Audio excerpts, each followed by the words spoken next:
এই হচ্ছে হোয়াইলের নিয়ম এবং ভিভিআই মানে কি ভেরি ভেরি ইম্পর্টেন্ট এই নিয়ম। এটা বিভিন্ন চাকরি পরীক্ষা বিসিএস তোমাদের ক্যাডেটেও প্রচুর পরিমাণ আসছে।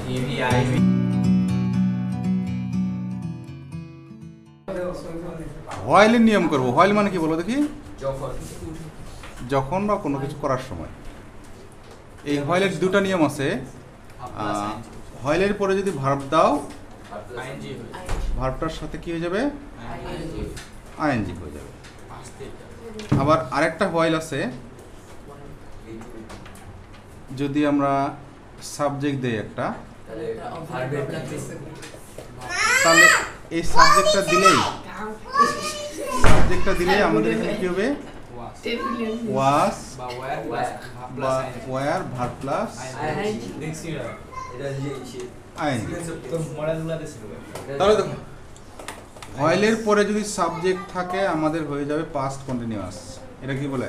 ওয়াজারের পর আইএনজি থাকলে কি হবে? Past continuous. আর হোয়াইলের পর ভার্ব থাকলে ভার্বের আইএনজি হবে। তো এক নাম্বার উদাহরণটা আমরা দেখি যে while walking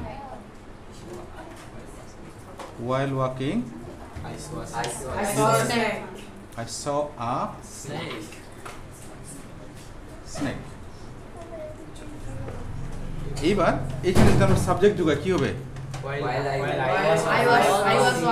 While I was walking I saw a snake. তো সিম্পল কমপ্লেক্সের দিকে যদি আমরা চিন্তা করি, এটা কি কোনো ক্লজ? ক্লজে তো সাবজেক্ট আর ভার্ব থাকা লাগে, ফাইনাল ভার্ব। এটা কি কিন্তু হলো ক্লজ না, এটা ফ্রেজ। তার মানে এটা হচ্ছে সিম্পল সেন্টেন্স। এখানে দেখো, এখানে পরিপূর্ণ একটা টেন্স গঠন করছে, এখানেও একটা টেন্স গঠন করছে। আর এই বাক্যটা এটার হেল্প ছাড়া এককভাবে অর্থ প্রকাশ করতে পারবে না। তার মানে এটা কমপ্লেক্স সেন্টেন্স। তাহলে এই সিম্পলকে আমরা যদি কমপ্লেক্স বানাই, এটা করতে হবে। ঠিক আছে? এই হচ্ছে হোয়াইলের নিয়ম এবং ভিভিআই মানে কি ভেরি ভেরি ইম্পর্টেন্ট এই নিয়ম।